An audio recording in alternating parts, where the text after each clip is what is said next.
Muy buenas noches a todos. Muchas gracias por la invitación. Entonces, efectivamente, a abordar el tema de embolia pulmonar. Vamos a intentar hacerlo paso a paso de cómo deberíamos hacer este abordaje, teniendo en cuenta que esta es una entidad que es una urgencia y que es muy frecuente en la unidad de cuidado intensivo y en los servicios de urgencia y en cualquier servicio en el que estemos. Entonces, primero vamos a empezar con unas generalidades y vamos a definir qué es realmente una embolia pulmonar. Y realmente se define como una oclusión, ya sea total o parcial, sea de una o de varias ramas de la vasculatura arterial pulmonar. Eh, y cuando nosotros generalmente hablamos de embolia pulmonar, nosotros siempre pensamos en la enfermedad tromboembólica venosa, la cual comprende dos entidades: la trombosis venosa profunda y el tromboembolismo pulmonar. Eh, Sin embargo, estas no son las únicas entidades que cursan con embolia pulmonar, ya que a pesar de que esta es la más frecuente, tenemos, miren, toda esta lista de causas de embolia pulmonar. Entonces, podríamos hacer embolismos pulmonares realmente por muchas sustancias, sea por grasas, por tumor, por líquido amniótico, por enfermedad trofoblástica, pacientes con sepsis, etcétera. Aquí les dejo la lista entonces, pero tener en cuenta que en esta charla solamente vamos a abordar lo que corresponda a tromboembolia pulmonar. ¿Listo? Y esta tromboembolia pulmonar se va a clasificar dependiendo del tiempo, dependiendo de su gravedad y dependiendo de su localización. Dependiendo del tiempo, la vamos a clasificar en tromboembolia pulmonar aguda, cuando se presenta en las últimas 2 semanas, subaguda, cuando ya tiene una evolución de 2 semanas a 3 meses, y es crónica, cuando ya tiene más de 3 meses, que si persiste con hallazgos de hipertensión pulmonar, se conoce como hipertensión pulmonar tromboembólica crónica o del grupo 4. Y según la gravedad, la vamos a clasificar en tromboembolismo o tromboembolia pulmonar de alto riesgo, también conocida como masiva previamente, que básicamente van a ser los pacientes que estén inestables, los pacientes de riesgo intermedio y los pacientes de bajo riesgo. Asimismo, se va a clasificar según su localización, dependiendo si esa tromboembolia es solamente afecta a un segmento pulmonar, esto conocido como tromboembolia pulmonar segmentaria, o podríamos tenerlo subsegmentaria, lobar o en silla de montar, que esta última es cuando se presenta en una de las bifurcaciones, generalmente de las ramas principales de la arteria pulmonar. Epidemiológicamente, hay que tener en cuenta que es la tercera alteración cardiovascular más común, que va a afectar aproximadamente el 5% de la población a lo largo de la vida, y por eso es más frecuente de lo que creemos. Eh, Su incidencia va a variar con la edad. Realmente, en promedio, tenemos entre 1 y 2 casos por cada 1.000 habitantes por año, pero eso va a depender de la edad, y los pacientes entre 40 y 49 años tienen una incidencia de 1,4, mientras que los de mayor de 80 años puede subir hasta 11,3 por cada 1.000 pacientes por año. Es ligeramente más frecuente en hombres que en mujeres, y su tasa de recurrencia también es mayor en los hombres. La mortalidad va a depender, digamos que de las comorbilidades y de si el paciente tiene o no tratamiento. Si el paciente no recibe ningún tratamiento, vemos que él puede llegar hasta un 25%, y los pacientes que reciben tratamiento, esto se puede disminuir hasta un 3%. La mayoría de los pacientes que fallecen por una tromboembolia pulmonar lo hacen antes de hacer el diagnóstico, el 94%, y de estos, la mayoría lo hacen de forma prehospitalaria. Realmente la mayoría de las veces el paciente ni siquiera llega a entrar al servicio de urgencia cuando la tromboembolia es muy masiva. Los factores de riesgo los podemos resumir con la triada de Virchow que todos conocemos, que consiste en el daño endotelial, hipercoagulabilidad y éstasis vascular. Ese daño endotelial puede manifestarse de dos maneras, como disfunción endotelial o como lesión endotelial. Por medio de los disfunción cuando el paciente tenga factores de riesgo como tabaquismo o hipertensión, y lesión endotelial, pacientes con cirugías, presencia de catéteres o traumas vasculares sobre todo.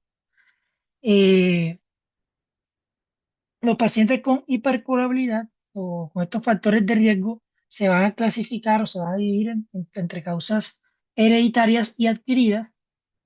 Eh, dentro de las hereditarias tenemos básicamente son las trombofilias, que dentro de las más frecuentes que están asociadas con tromboembolia pulmonar sería el factor 5 de Leiden, la mutación de la protrombina E2021-0A y la deficiencia de proteína C y S. Mientras que las adquiridas tenemos los pacientes con cáncer, con quimioterapia, con uso de anticonceptivos, pacientes embarazadas con obesidad o con trombocitopenias inducidas por heparina. Mientras que los pacientes con éstasis vascular básicamente son dos factores y son los pacientes con inmovilidad y los pacientes con policitemia o con cualquier otra condición que cause con hiperviscosidad. Y por lo tanto, esos factores de riesgo, hay algunos que se clasifican como riesgo fuerte, dentro de los que tenemos los pacientes con fractura de extremidades inferiores, con hospitalizaciones por falla cardíaca, con fibrilación auricular o flúter auricular en los últimos 3 meses, con reemplazos de cadera o de rodilla, con traumatismos importantes, con infarto de miocardio también en los últimos 3 meses, con embolias venosas previas o con lesiones en la médula espinal, con 1R para todos estos mayores de 10. Hay otros factores que son básicamente muchos de los que hemos mencionado en los factores de riesgo anteriores, que pueden clasificarse como moderados o como riesgo leve, que no voy a leerlo específicamente ahora. Y fisiopatológicamente, ¿qué es lo que ocurre? Pues una vez el paciente con todos esos factores de riesgo tiene una tromboembolia pulmonar, y ocurre esa oclusión vascular y esa vasoconstricción, básicamente lo que va a ocurrir es un aumento en la poscarga del ventrículo derecho, lo cual va a aumentar las presiones arteriales pulmonares, va a hacer una dilatación del ventrículo derecho y va a disminuir el volumen sistólico de ese ventrículo. Esto a su vez va a aumentar la tensión de la pared de ese ventrículo, lo cual va a estimular la secreción neurohormonal, la demanda de oxígeno, la sincronía del ventrículo derecho con respecto al izquierdo y a su vez con esa disminución del volumen sistólico va a disminuir la perfusión de ese ventrículo y por lo tanto va a causar una disfunción de ese ventrículo derecho con progresión de la dilatación, con aumento de la isquemia del ventrículo, lo cual va a predisponer a arritmias, a choque hipotensivo, que en este caso tendríamos como categoría como choque obstructivo, y eso a su vez va a comprometer no solamente el gasto cardíaco del ventrículo derecho, sino posteriormente el ventrículo izquierdo. Y dentro de las otras alteraciones pulmonares que podemos tener es, primero, los pacientes que por la misma isquemia que ocurre por la oclusión vascular, pueden presentar posteriormente inflamación de la pleura o del parénquima pulmonar e incluso infartos pulmonares.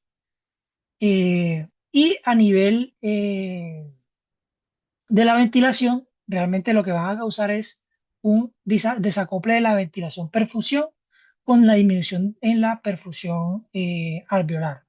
Y por lo tanto el paciente va a tener al final de todo esto hipoxemia, aumento del gradiente alveolar arterial, hipocapnia, lo cual se va a manifestar como alcalosis respiratoria. Y entonces ahora sí vamos a empezar con el paso a paso. Entonces, básicamente, tenemos estos siguientes pasos que vamos a seguir, que les propongo como forma práctica para cuando nos enfrentamos a un paciente con tromboembolia. Primero, determinar si realmente el paciente tiene una sospecha de esa tromboembolia pulmonar. Segundo, establecer, una vez está la sospecha, si el paciente está o no está inestable. Tercero, cuál es la probabilidad pretest de que ese paciente, si en caso de que esté estable, de que realmente tenga una tromboembolia pulmonar. Cuarto, confirmar el diagnóstico y una vez confirmado, reestratificar el riesgo de ese paciente para determinar dónde voy a trasladar mi paciente y por lo tanto ya al final hablaremos del tratamiento.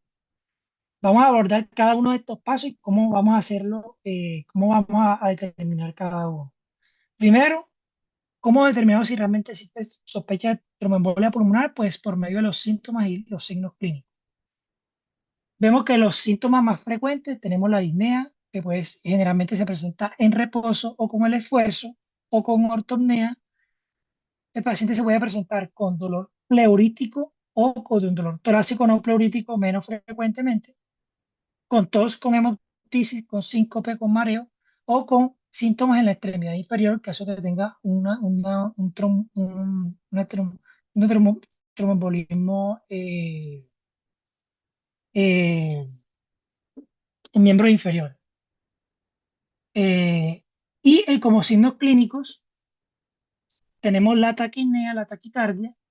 Dentro de otros signos más frecuentes que vamos a encontrar el aumento del segundo ruido, ingurgitación yugular, disminución del murmullo vesicular y signos de TBP, entre otros. Eh, Esos pacientes, digamos que además de los hallazgos clínicos, realmente no van a ser suficientes, ya que vemos que muchos de ellos son inespecíficos para la tromboembolia pulmonar y por lo tanto deberíamos apoyarnos de otras variables. Como por ejemplo el electrocardiograma, que nosotros conocemos que hay varios hallazgos que pueden ser relevantes, como dentro de los que más se conocen, como el patrón S1QT3 o el patrón de Makin-White,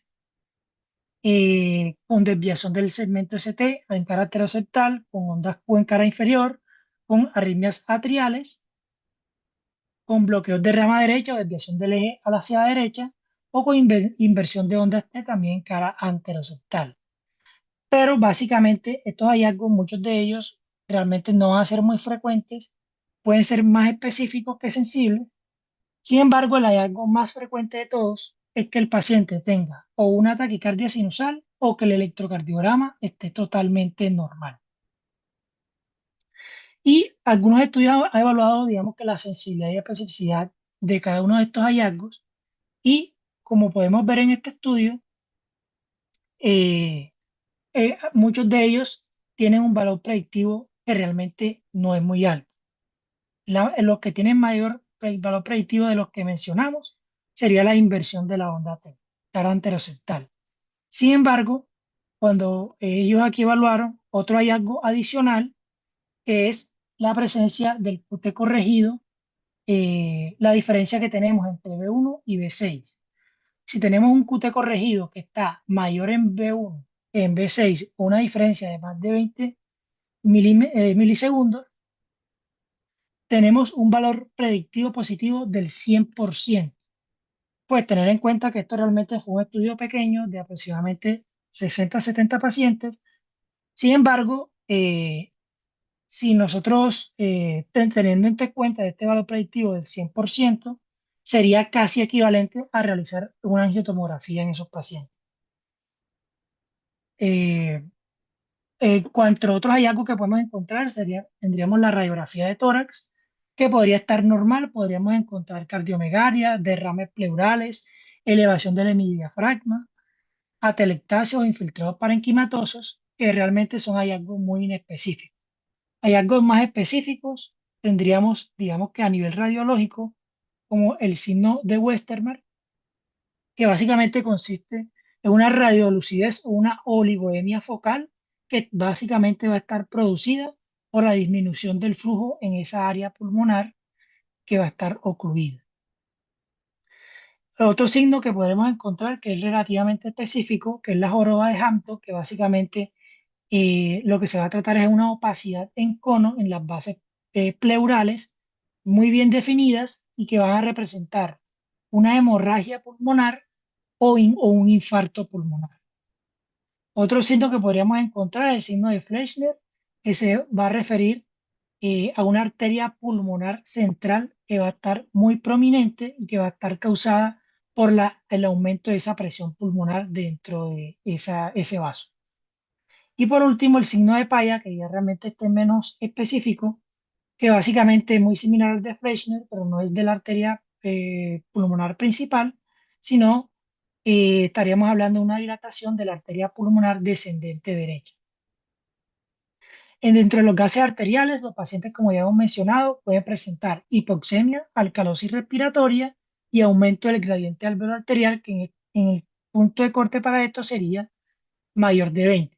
Y en los estudios se ha encontrado que este hallazgo de gradiente alveolar arterial tiene una sensibilidad de hasta el 100% con un valor predictivo negativo del 100%. Entonces ya vimos un hallazgo electrocardiográfico que tiene un valor predictivo positivo del 100%, que si lo sumamos con estos hallazgos en los gases arteriales con valores predictivos del 100%, pues básicamente nos están diciendo que incluso antes de hacer una angiotomografía, nosotros podríamos predecir de forma muy certera si el paciente tiene o no tiene un tromboembolismo pulmonar. El segundo paso que habíamos hablado es si el paciente está inestable. Y para esto tenemos tres criterios básicos. Primero, si el paciente está en parada cardíaca, es decir, que requiere reanimación cardiopulmonar, obviamente el paciente va a estar inestable. Segundo, si el paciente tiene una presencia de un choque obstructivo. Y lo vamos a definir con una presión sistólica menor de 90 o con necesidad de vasopresores o pacientes con hipoperfusión sistémica con afección de órganos, sea alteración del estado mental, piel fría, húmeda, oligoanuria o hiperlactatemia. Y como tercer criterio tenemos los pacientes con hipotensión persistente. Es decir, que a pesar de que tienen esa presión sistólica menor de 90, todavía no tienen signos de hipoperfusión, pero que esa presión sistólica se mantiene por más de 15 minutos por debajo de ese valor o que hay una caída de la misma mayor de 40 milímetros de mercurio, que no esté causada esa hipotensión por otra causa conocida.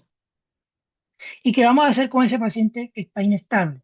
Básicamente la recomendación inicial es hacer un ecocardiograma al pie de la cama, que ahorita más adelante vamos a definir qué es lo que vamos a encontrar, pero básicamente lo que vamos a definir es el paciente que tenga disfunción del ventrículo derecho. En caso de que no lo tenga, pues buscar otras causas de choque. Y en caso de que la tenga, definir si tenemos un angiotac de forma disponible, de forma inmediata o no, que en nuestro medio realmente es muy poco probable que eso lo tengamos disponible. Y en esos casos, lo que deberíamos hacer es el tratamiento de forma inmediata, incluso antes de hacer la angiotac. Si lo tenemos disponible, obviamente realizarlo. Y si está positivo, hacer el tratamiento. Si está negativo, buscar otras causas. El tercer paso que habíamos mencionado es determinar la probabilidad de test. Esto lo vamos a hacer en los pacientes que no cumplan con los criterios de inestabilidad. Básicamente lo que vamos a usar son varias escalas, dentro de las que tenemos el score de Wells para TEP, el score de Ginebra, que tenemos el score de Ginebra, que el que está más validado actualmente es el de Ginebra simplificado, que por medio de estos vamos a determinar con algunos ítems, sumaremos unos puntos y vamos a determinar, a clasificar al paciente en una probabilidad baja, intermedia o alta. El score de Wells, tener en cuenta que hay una modalidad que se lo clasifica en dos categorías, como baja o alta, y otra que lo clasifica en tres categorías como baja, intermedia y alta. Realmente la que tiene más área bajo la curva es la que clasifica en los tres categorías.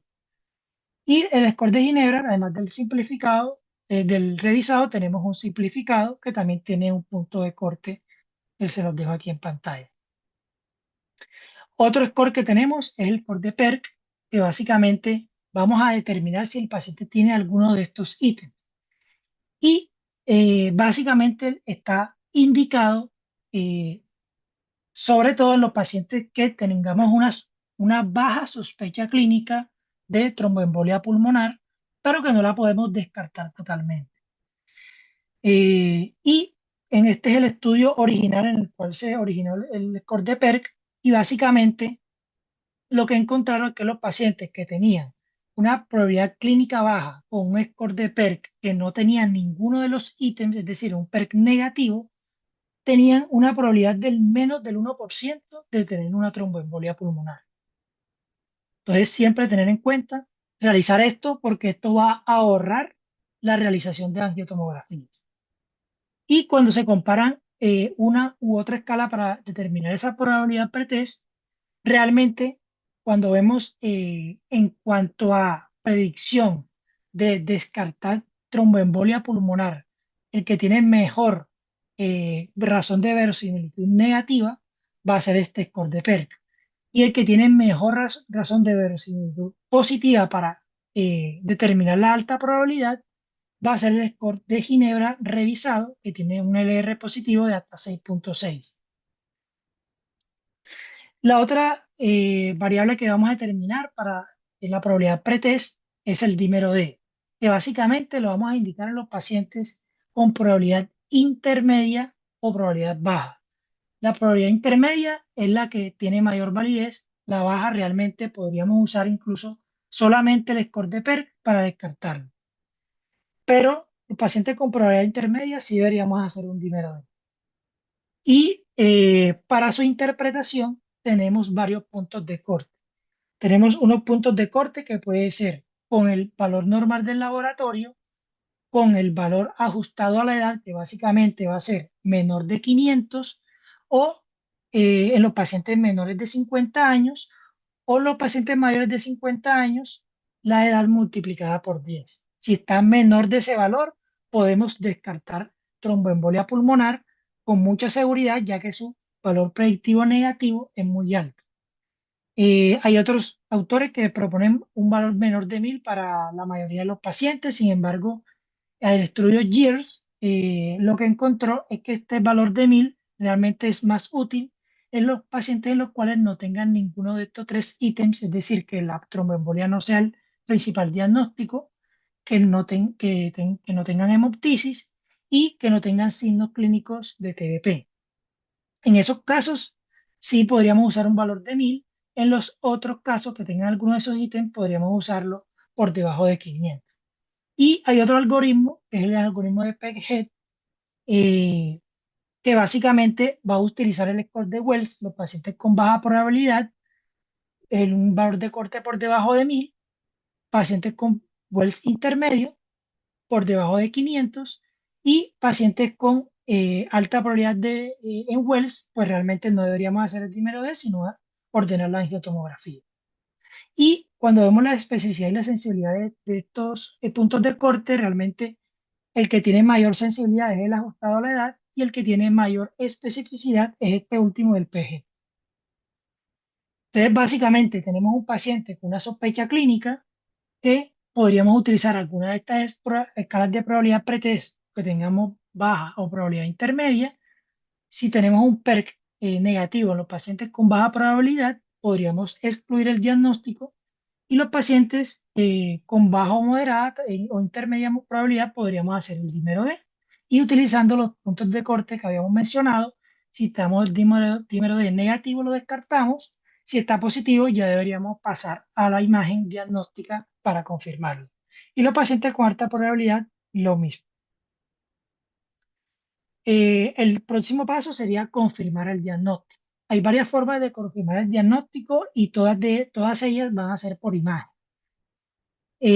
La imagen diagnóstica más utilizada va a ser la angiotomografía. Sin embargo, tenemos otras imágenes que podríamos utilizar como la gamografía de ventilación perfusión, el SPECT y la arteriografía pulmonar. Cada una de ellas tiene unas ventajas y unas limitaciones y tiene algunas de ellas mayores dosis de radiación.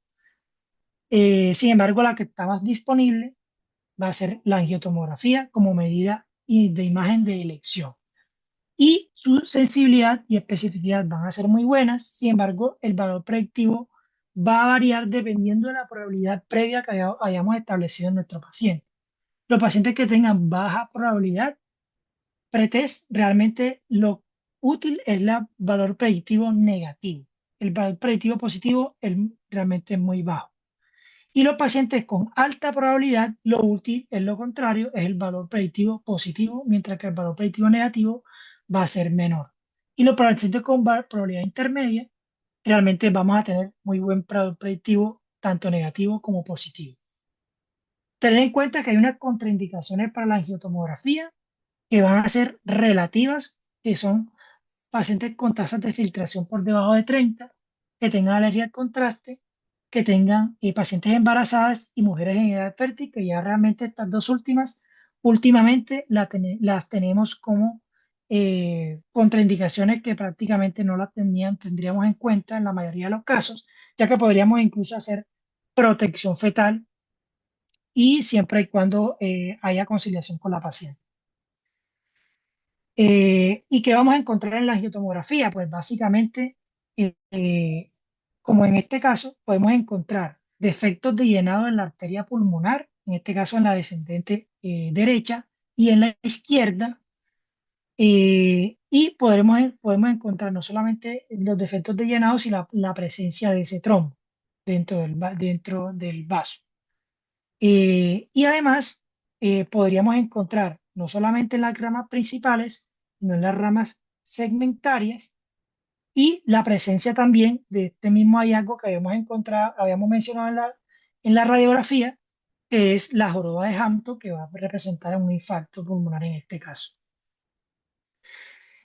En cuanto a la gammagrafía, ventilación, perfusión, pues lo que vamos a identificar es básicamente eso, un desacople entre esa ventilación y la perfusión.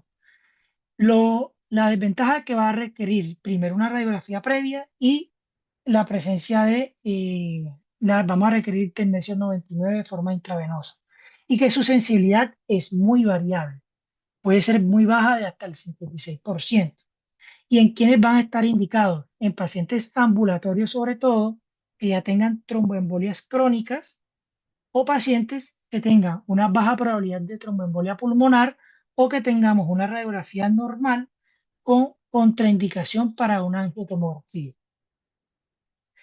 Y básicamente con este podríamos hacer el diagnóstico de tromboembolia en los pacientes con alta probabilidad, considerando que haciendo otras pruebas adicionales además de la gammagrafía y en caso de que no sea diagnóstica la gammagrafía, podríamos la propuesta es realizar un ultrasonido de miembros inferiores para determinar si hay en esos casos tratarla y si está normal, pues básicamente determinar cuál es la probabilidad para descartar o no esa tromboembolia pulmonar.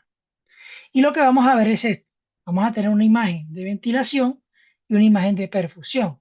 Y vamos a ver un desacople entre estas dos imágenes, donde vamos a ver áreas en la imagen de perfusión que van a estar restringidas respecto a la imagen de ventilación.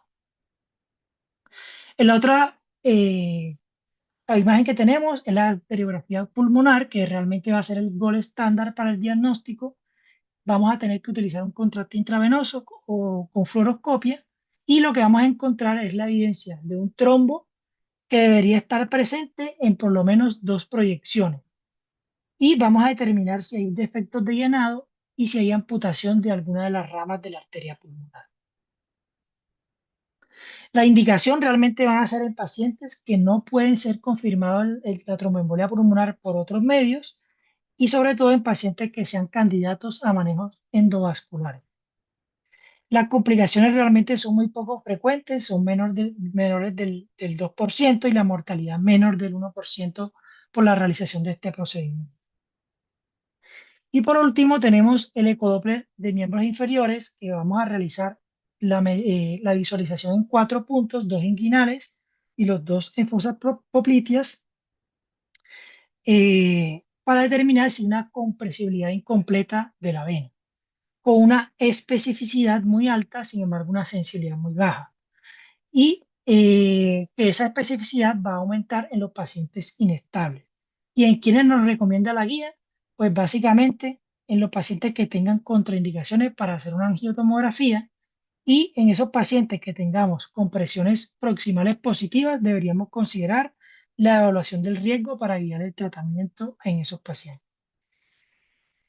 El quinto paso va a ser determinar la reestratificación del riesgo de nuestro paciente para saber, ya después de hecho el diagnóstico, si es una tromboembolia de alto riesgo, que ya dijimos que son los pacientes que están inestables, los pacientes de riesgo intermedio o de riesgo bajo. Los pacientes realmente para esta clasificación tendríamos que utilizar unas escalas como la escala PESI, eh, y en caso de que esté presente, lo categorizaríamos como riesgo intermedio y ausente como riesgo bajo. Y el riesgo intermedio lo vamos a reclasificar además como riesgo intermedio alto y riesgo intermedio bajo, dependiendo de si están presentes la elevación de troponinas y la presencia de disfunción ventricular derecha. Y si ambas no están presentes, pues realmente el paciente sería de un riesgo intermedio bajo. Este es el score de PESI, que básicamente tenemos dos versiones, el PESI completo y el PESI simplificado, que los van a categorizar el paciente riesgo bajo o riesgo intermedio. Posterior a eso, vamos a realizar el ecocardiograma para determinar si el paciente es riesgo intermedio, determinar si es riesgo intermedio alto o intermedio bajo. En los pacientes que estén inestables, como hemos mencionado anteriormente, lo deberíamos hacer de forma inicial para hacer un apoyo diagnóstico y con esto incluso podría ser suficiente para iniciar el tratamiento de reperfusión. En los pacientes con riesgo intermedio, para reestratificarlo. Y nos sirve incluso para hacer screening de fosa oval permeable. Y básicamente lo que vamos a buscar en el ecocardiograma son signos de disfunción ventricular derecha, con alargamiento del ventrículo, con dilatación del ventrículo, presencia de signo de McConnell, presencia de aplanamiento del septum, con dilatación de la vena cava inferior, con el signo 60-60, presencia de un trombo móvil, de una TAPSE disminuida o una presión picosistólica disminuida del anillo tricuspide, entre otros hallazgos que podríamos encontrar. Cuanto a los biomarcadores, que también la troponina la deberíamos utilizar para restratificar el riesgo, básicamente su riesgo va a estar determinado si el paciente está estable o inestable. Los pacientes estables, realmente el OR puede llegar hasta 5.9, mientras que los inestables puede ser ligeramente menor de 5.2. Y por sí mismo, la desventaja es que van a tener una baja especificidad y un bajo valor predictivo negativo. Y en cuanto a los péptidos natriuréticos, realmente eh, van a estar presentes en los pacientes que lo tengan positivos, el 10% va a tener 10% más de riesgo de muertes precoces, 23% más de riesgo de resultados clínicos adversos y tienen una alta sensibilidad y un valor predictivo negativo cuando tienen el NT-proBNP por debajo de 500.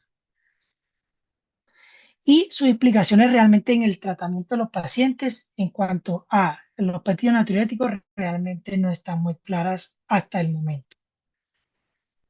Y por medio de todo esto vamos a determinar dónde vamos a trasladar a nuestro paciente. Entonces, tenemos a ese paciente que ya tenemos una tromboembolia pulmonar que ya está confirmada, iniciamos el tratamiento que va a consistir en la anticoagulación, determinamos si está inestable o no.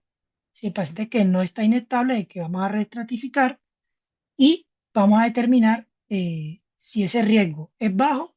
Realmente podríamos utilizar otra escala, que es el score de Estia, para determinar, en caso de que todos sean ciertos, todos estos ítems, eh, podríamos determinar si el paciente, eh, si no tiene ninguno de los ítems, el paciente podría irse de alta, de egreso hospitalario. Sin embargo, tener en cuenta que el estudio por el cual se validó el score de Estia, los pacientes cuando les fue dado egreso realmente tenían un seguimiento muy estricto y por lo tanto no sería del todo extrapolable en nuestro medio. Y por lo tanto, en la mayoría de los escenarios en el país, los pacientes no se les da egreso hospitalario a pesar de tener una tromboembolia pulmonar de bajo riesgo. Los pacientes con riesgo intermedio alto realmente deberían estar en la unidad de cuidados intensivos, mientras los pacientes con riesgo intermedio bajo podrían estar incluso en sala de hospitalización o en cuidados intermedios. El manejo, pues básicamente va a consistir, uno, en la oxigenoterapia, que solamente va a estar indicada a los pacientes con saturaciones por debajo de 90, considerar el uso de cánulas de alto flujo, o la ventilación mecánica no invasiva, teniendo en cuenta todos sus efectos adversos, como el aumento de la presión intratorácica que puede empeorar la disfunción ventricular derecha. Y por lo tanto, en esos casos deberíamos utilizar volúmenes corrientes bajos de 6 cc por kilo. Y los pacientes que no tengan respuesta a ventilación no invasiva, considerar la ventilación mecánica invasiva.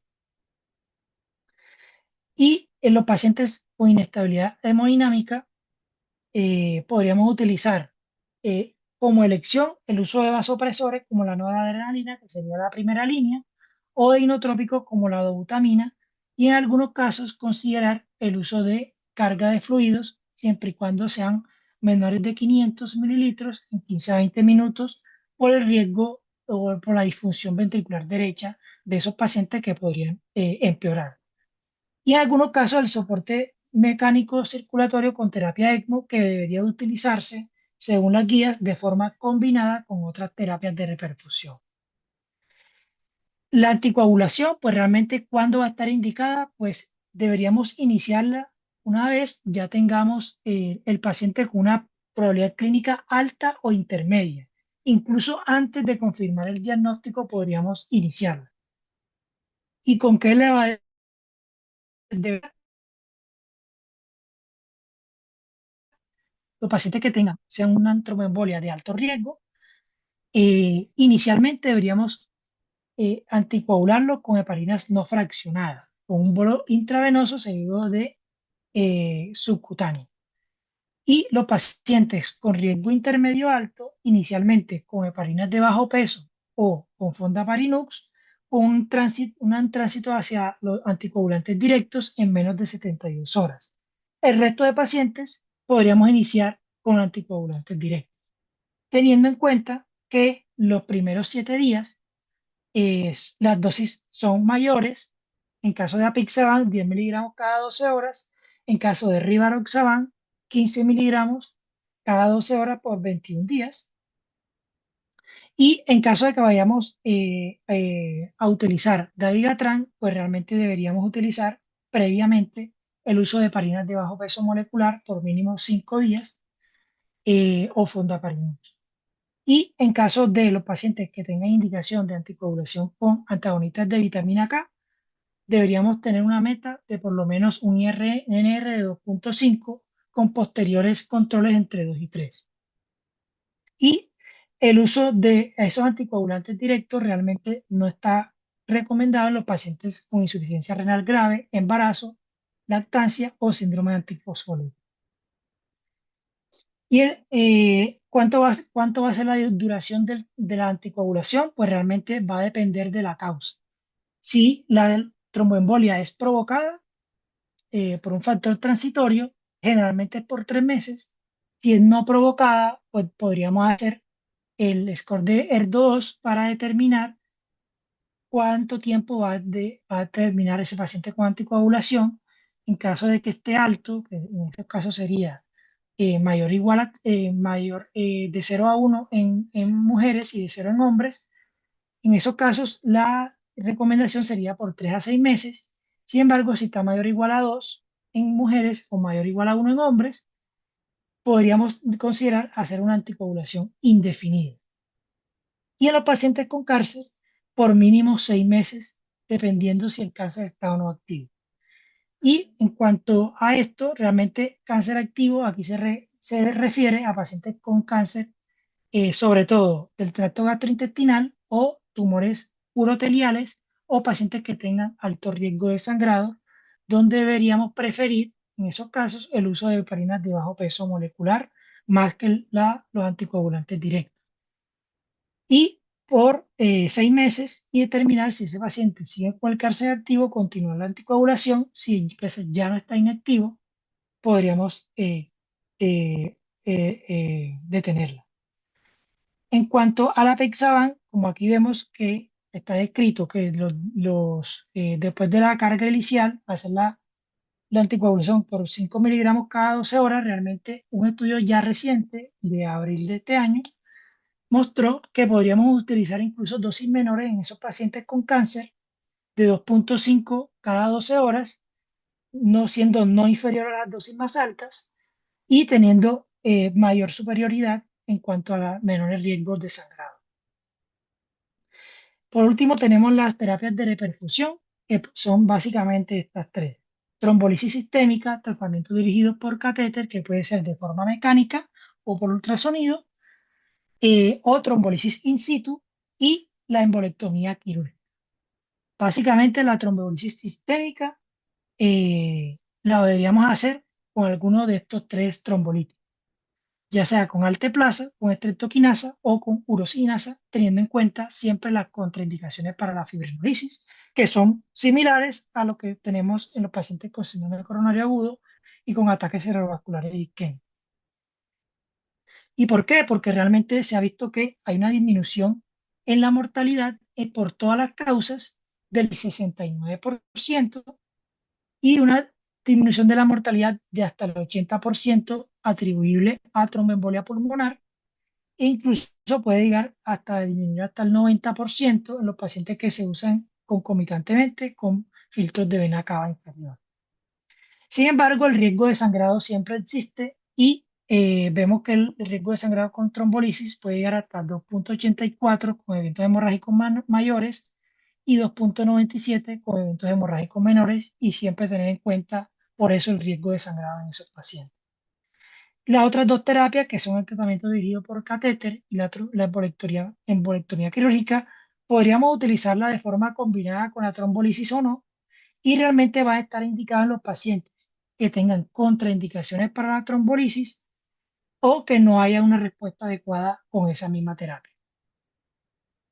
Y básicamente las terapias ECMO, como vimos, realmente son las que menos disminuyen mortalidad cuando se usan de forma aislada, eh, comparada con la trombolisis y la trombectomía quirúrgica. Realmente los pacientes que está indicados es la que más disminuye mortalidad, a su vez como la trombectomía percutánea.